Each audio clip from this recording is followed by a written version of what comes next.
My writing is not fueled by any intelligent political philosophy.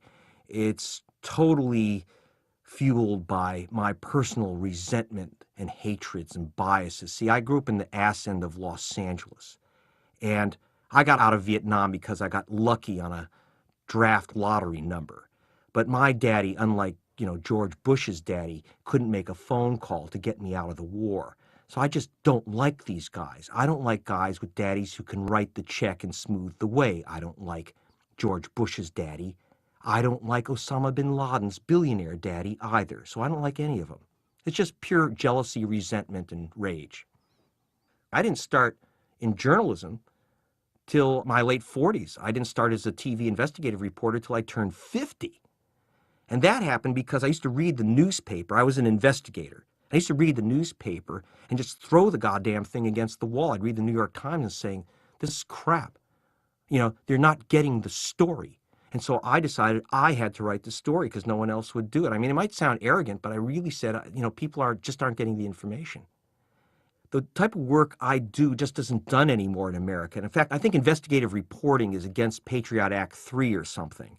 We do old gumshoe, Sam Spade, work where we just spend hours and hours going through old files, convincing people to slip us documents. I love anything marked secret or confidential, and I really do ask people, and I'm not kidding. You got something marked secret, confidential, your boss wants you to shred or deep six, send it to me. Don't waste it.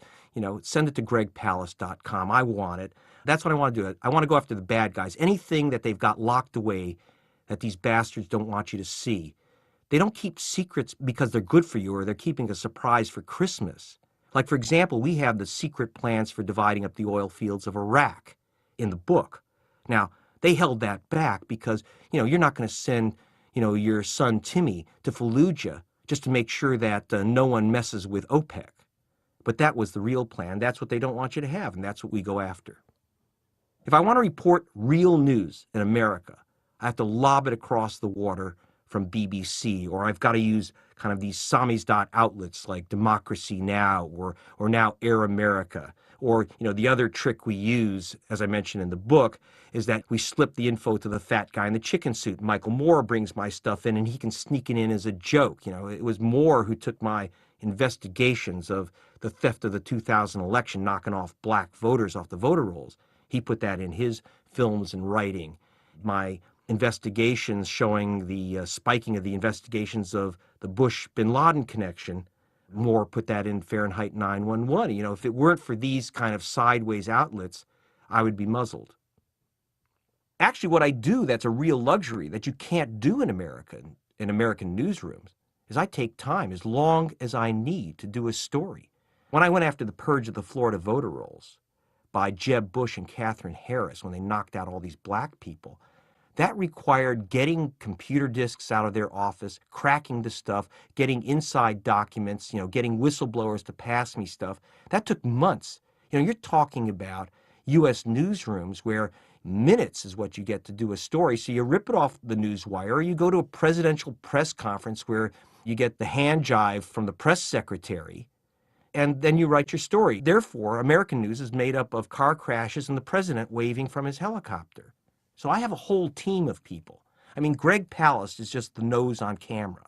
I'm just the guy holding the pen or reading this to you. But in fact, I'm an entire team of people who are just killing themselves on 3 continents.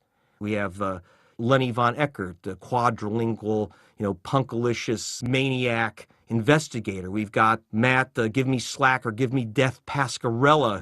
I try to use, by the way, working class kids who have absolutely no journalism degrees or have never been near a journalism school, so they're not poisoned and ruined, and they wouldn't even know how to crib off a press release. And these people spend all night. I'll tell you a story. When 60 Minutes almost ran the story of the purge of black voters, we showed them lists. And they said, well, to check this, you'd have to make hundreds of phone calls. This would take hundreds of hours. And I turned to my investigator, von Eckert, and said, so when did you last sleep? And she said, about 80 hours ago. That's how it's done. They just can't believe that that's what you have to do. Plus, in America, you've got this problem of official denial spikes a story. So, for example, the purge of the black voters, CBS News was going to run it. And they wanted something special. And I said, well, actually, I have a document showing that Jeb Bush, his office, ordered the purge of the black voters illegally before the election. They said, that's great. I said, the only trouble is that you have to get the document. I've had it read to me by whistleblowers. They're afraid to send it to me. Or just grab that document. Well, they didn't run the story, and I called a week later. And I said, what happened? They said, your story didn't stand up. I said, what do you mean it didn't stand up? And they said, well, we called Jeb Bush's office, and he said a letter didn't exist. 2 months later, we got the letter. But that's how news is made or not made in America. So we do it quite differently. We have just a lot of people grabbing this stuff. Also, some of this stuff is really highly technical. People don't write notes for the most part that says, we screwed the voters, sign Murray. Catherine, hey, Jeb, we did it again. It doesn't work that way. It's highly technical, so you have to decode it, get experts, figure out what the heck is going on. For example, we have in the book the real story of George Bush getting out of the Air Guard. Now, Dan Rather was hung for reporting that story, which, by the way, was absolutely accurate, in 2004. But we reported it in The Guardian in 1999 when we actually were able to get an affidavit from the guy who did the fix, who then appeared in 60 Minutes 5 years later. But this was before the first presidential election heist. And we did it in Britain, and I did it on BBC television before. Rather was just picking up the British story when he thought it was kind of safe, but it wasn't safe. I wish I had 92 hours in a day. There's just so much. It's such a rich, deep pile of manure to go through that, I'm not going to run out. I almost feel like this book burst from the overspill of the last book, and I'm sure the next one will do the same thing. I mean, they keep me in business, I always fear that we'll elect an honest president, then I'll have to go get a real job.